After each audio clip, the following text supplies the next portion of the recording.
Hola a todos y bienvenidos a Leyendas Musicales, el canal donde exploramos las historias detrás de los artistas que marcaron una época. Hoy nos sumergimos en la trayectoria de una de las bandas de rock en español más influyentes y emblemáticas de las últimas décadas. Un grupo que supo conquistar el continente con su sonido único, sus letras introspectivas y la poderosa voz de su líder. Abróchense los cinturones porque vamos a desentrañar la historia del grupo. La Ley Ang.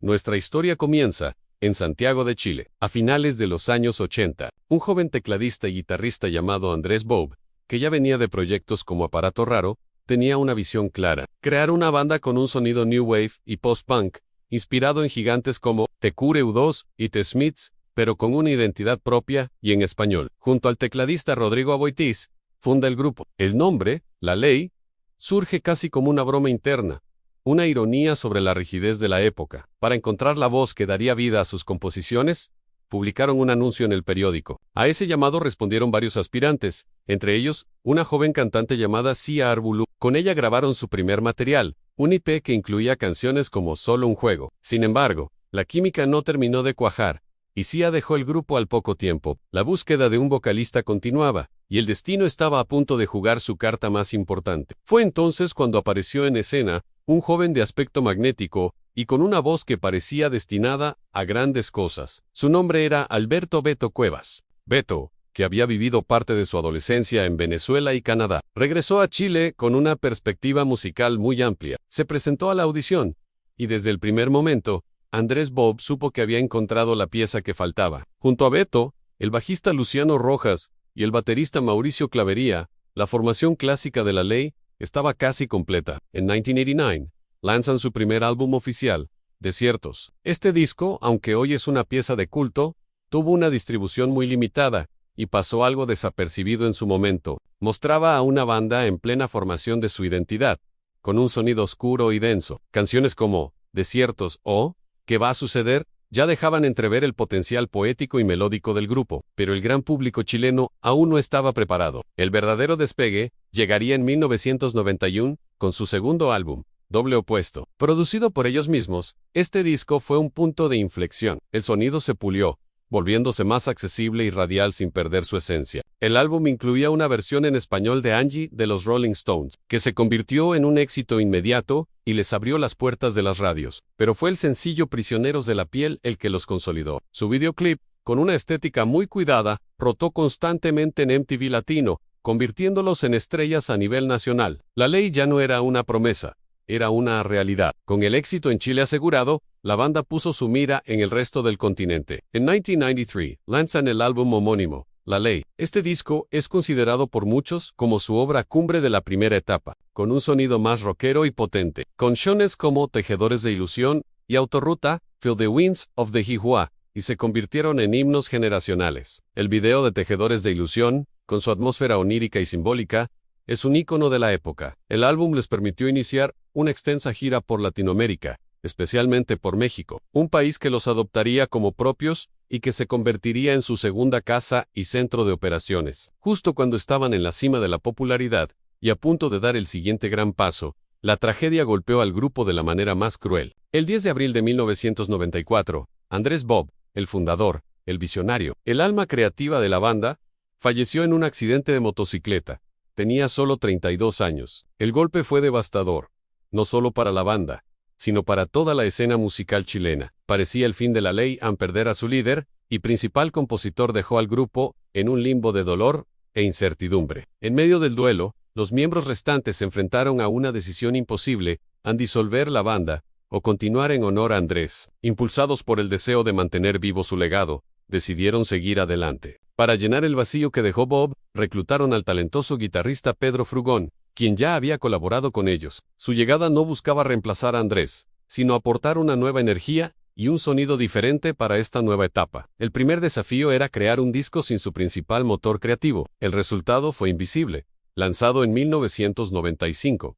Este álbum es una obra catártica, un monumento al dolor, la resiliencia y la esperanza. Beto Cuevas asumió el rol de principal letrista, canalizando todo el torbellino de emociones en canciones profundas y conmovedoras. El primer sencillo, El Duelo, se convirtió en un éxito masivo en toda América Latina y Estados Unidos. Su letra, cargada de simbolismo, hablaba de la pérdida y la lucha interna. Le siguieron otros hits, como Día Cero, Cielo Market y Hombre Invisible, vendió más de 1 millón de copias. Consolidó a La Ley como una de las bandas más grandes del rock en español y demostró que, a pesar de la tragedia, su espíritu seguía intacto. La gira de Invisible fue gigantesca y los llevó a escenarios cada vez más grandes. Sin embargo, las tensiones internas, producto de la convivencia y las presiones del éxito, comenzaron a aparecer. Tras la gira, el bajista Luciano Rojas y el tecladista Rodrigo Aboites abandonaron la banda, dejando a La Ley como un trío en Beto Cuevas, Mauricio Clavería y Pedro Frugán. Reducidos a trío, pero más unidos que nunca, se reinventaron una vez más.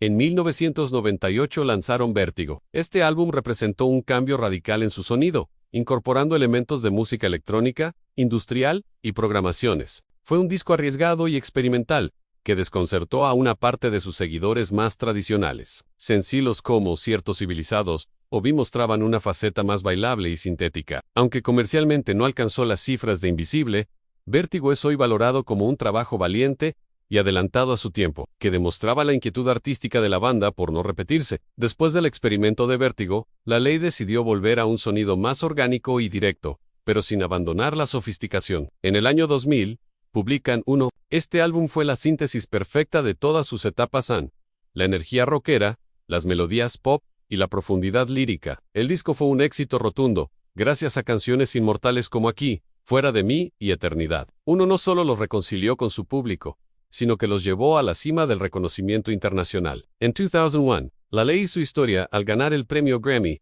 al mejor álbum de rock latino alternativo, convirtiéndose en la primera y única banda chilena en lograrlo hasta la fecha. Ese Grammy catapultó su carrera a otra dimensión. Realizaron un aclamado MTV Unplugged en 2001, que se convirtió en uno de los más recordados de la serie. Las versiones acústicas de sus grandes éxitos, como El Duelo o Mentira, mostraron una nueva faceta de su música, más íntima y emotiva. Este álbum acústico les valió 2 premios Grammy latinos y consolidó su estatus de leyendas. En 2003, lanzaron Libertad, un álbum con un sonido más crudo y guitarrero, con letras de fuerte contenido social y político, como en la canción Ámate y Sálvate. Aunque tuvo sencillos exitosos como Mi Ley, el disco reflejaba cierto agotamiento creativo y personal. Después de casi 2 décadas de carrera ininterrumpida, giras interminables y mucha presión, la banda necesitaba un respiro. En 2005, después de una exitosa gira de despedida, La Ley anunció un receso indefinido. Beto Cuevas inició una carrera como solista, mientras que Mauricio Clavería y Pedro Frugón formaron otros proyectos. Durante casi una década,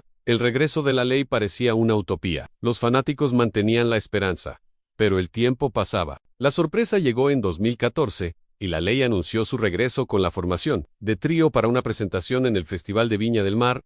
La emoción fue total. Ver a Vero, Mauricio y Pedro juntos de nuevo en el escenario fue un momento mágico para miles de seguidores. A esta reunión le siguió una gira y el lanzamiento de un nuevo sencillo, Sin Ti. En 2016, publicaron el que sería su último álbum de estudio, Adaptación. El disco mostraba a una banda madura, con un sonido pulido y contemporáneo. Sin embargo, y para sorpresa de todos, pocos meses después del lanzamiento, en medio de la gira promocional, la banda anunció su separación definitiva a través de un comunicado. Las diferencias personales y artísticas, que habían estado latentes, finalmente se hicieron insostenibles. El sueño había terminado, esta vez para siempre.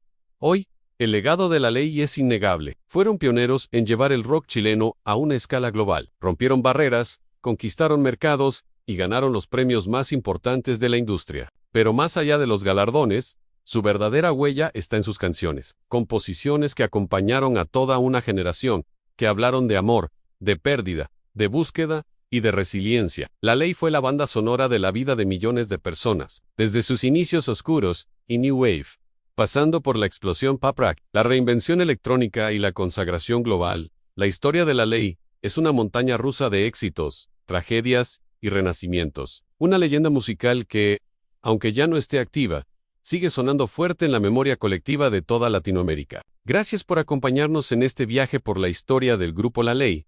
¿Cuál es tu álbum o canción favorita de la banda? Déjanos tu comentario aquí abajo. No olvides darle like a este video, suscribirte a Leyendas Musicales y activar la campanita para no perderte ninguna de nuestras próximas historias. Hasta la próxima.